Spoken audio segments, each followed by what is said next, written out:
What's going on YouTube? This is SG1 Sports, and in this video I'm going to give you the top 10 players for the Florida Gators for this upcoming 2021 college football season. When we talk about the top 10 players, not necessarily the most talented players, but the 10 players that will have the most impact, the 10 players that will make the biggest difference for this Florida team in 2021. A lot of turnover, obviously, in the passing game. The team, I think, is going to look a little bit different offensively, trying to get better defensively. They've got some players on the defensive side of the ball. They've got the talent to have I think, one of the better, a top half defense in the SEC. It didn't work out that way last year, but sometimes when you're scoring a ton of points, it puts a lot of pressure on the defense, and sometimes those stats get skewed. But it wasn't great for them defensively last year. I think we see at least somewhat of a turnaround, and you're going to see some defensive players on this list, starting with number 10, and that is Girvin Dexter on the defensive line. Last year as a true freshman, 20 tackles, 2 tackles for loss. Also had an interception there on the defensive line. He was a 5-star in the 2020 class, one of the top-rated recruits in all of the country in that 2022 class, in that 2020 class, I should say. And you look at just as a true freshman, he's already been on the field. He's already had some playing time. We've seen what he can do. He is a monster there on the defensive line. I'm expecting him to really break out. I think he has potential to be an all-SEC type player this year. So watch for Girvin Dexter. I think he is going to be, again, one of their better players on the defensive side of the ball. At number 9, we've got Trey Dean, safety for the Florida Gators. 34 tackles last season, 1 tackle for loss, had an interception, a fumble recovery as well. Of course, that one interception did not end too well for him, if you remember that. But this is just a guy that's a leader back there in the secondary. He's a veteran presence for them, and I expect him to have a pretty good year this year. Didn't have a great season last year, but he's a versatile player. Good in the pass game, can come up, stop the run, make tackles, a good tackler. So I think he's going to be a pretty big impact for them on defense. And then, like I said, really, he's kind of that leader. He's that leader, that veteran back there in the secondary. Not their best secondary player, which we'll get to another one in just a few minutes. But Daquan Newkirk is at number 8 for Florida. Transfer from Auburn. He had 28 tackles last season, 3 tackles for loss, 1.5 sacks. Just a guy that can eat up blocks, plug up the middle of that defensive line. He's a big-time impact player, and I think he's going to be a big boost for them. And you look at the defense again last year, it really struggled. I think he's a guy that can really shore up this defensive line. A defensive line that's going to be pretty deep this year as well. When we talk about Newkirk, we talk about Girvin Dexter, I talked about a second ago. Antonio Shelton, he didn't make this list, but he's a transfer from Penn State that also is going to make a big impact. And then there's another player that we'll get to in just a few moments. But Newkirk here at number 8. Number 7 is Emory Jones, the quarterback. Is he one of the top 7 most talented players for Florida? It's hard to say, but he's going to make an impact mostly just because he's the starting quarterback. Last year, 18 of 32, 221 yards passing, 2 touchdowns, 1 interception. We know he didn't really throw the ball a whole lot. He had 217 yards rushing, 6.8 yards per carry. So he would come into the game. The defense would know, all right, it's Wildcat or whatever you want to call it.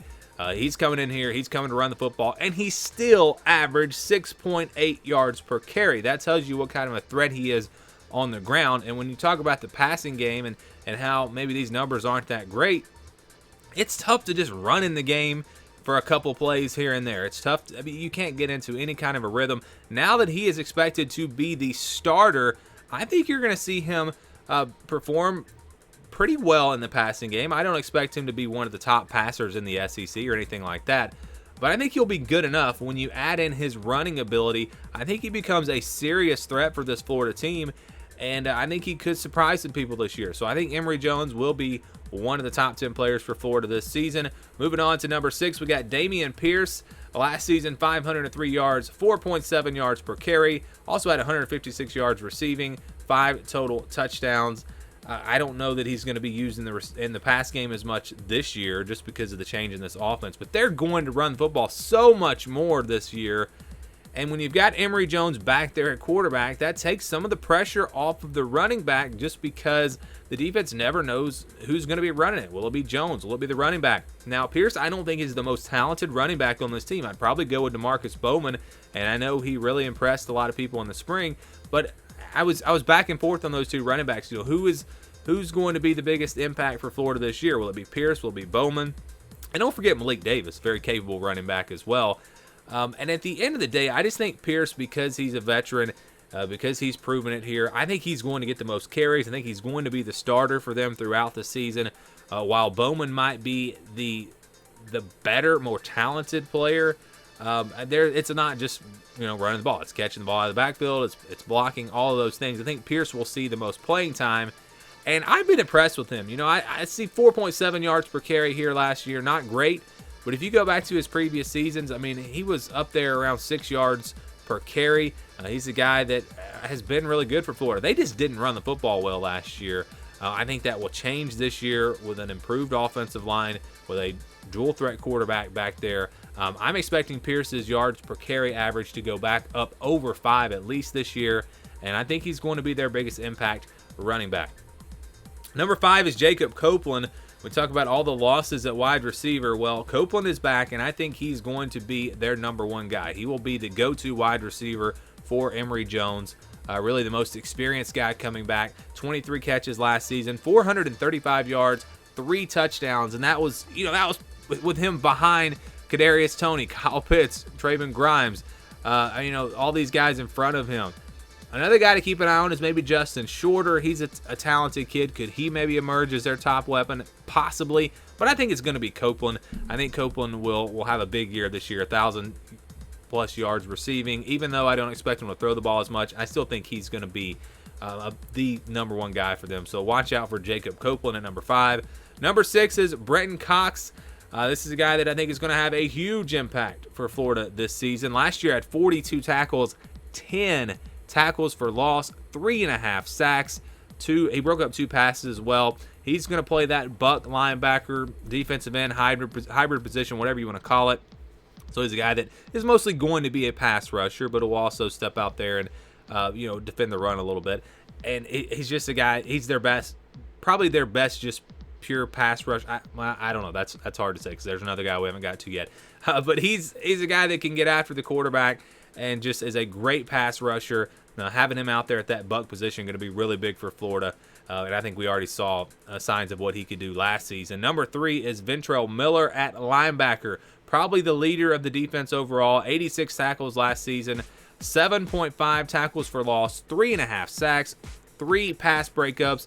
1 fumble recovery as well. He led the team in tackles. He's a veteran guy, a senior. Just, again, like I said, the leader of this defense right there in the middle at linebacker.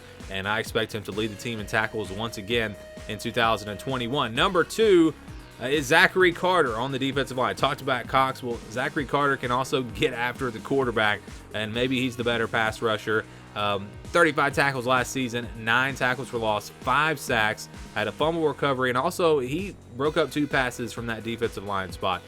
This is a guy that has a chance to be a first-round draft pick. I think the top 2 players on this list both have a chance to be a first-round draft pick.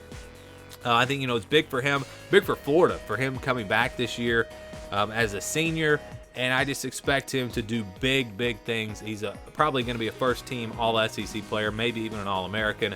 Zachary Carter at number 2. But number 1 for me is Kaiir Elam at cornerback. Last season, 39 tackles, 2 interceptions, 11 passes defended. This is still a young kid. If you think about it, he has not even been through a spring practice, or had not until this year, because he was not an early enrollee as a freshman, and then they didn't have a spring last season. So he's still a young guy if you think about it, and we've already seen flashes of greatness from him. He's going to be a guy that that offenses are probably not really going to throw the football at a whole lot, so you may not see his stats look great. But he's becoming a shutdown corner. I think he's one of the top 5 cornerbacks in all of college football, maybe even a top 3. I mean, he's that good. I think he's the best player on this team. Another guy that could be, like I said with Carter, a guy that could be a first-round draft pick. There are a lot of good corners in college football this year. I got a couple of them over at LSU. But Elam, I think, is right there with him. I think he's going to have a big season, and a guy that is really going to maybe shut down one side of the field for them. I think he's their best player, and he will have the biggest impact for Florida in 2021. Do you guys agree with my list? Do you disagree? Who should have been on here? Who shouldn't have been on here that I put on here? How would you have changed it? Give me your list down in the comments below. Thank you for watching this video, and stay tuned for more here on our SEC football channel.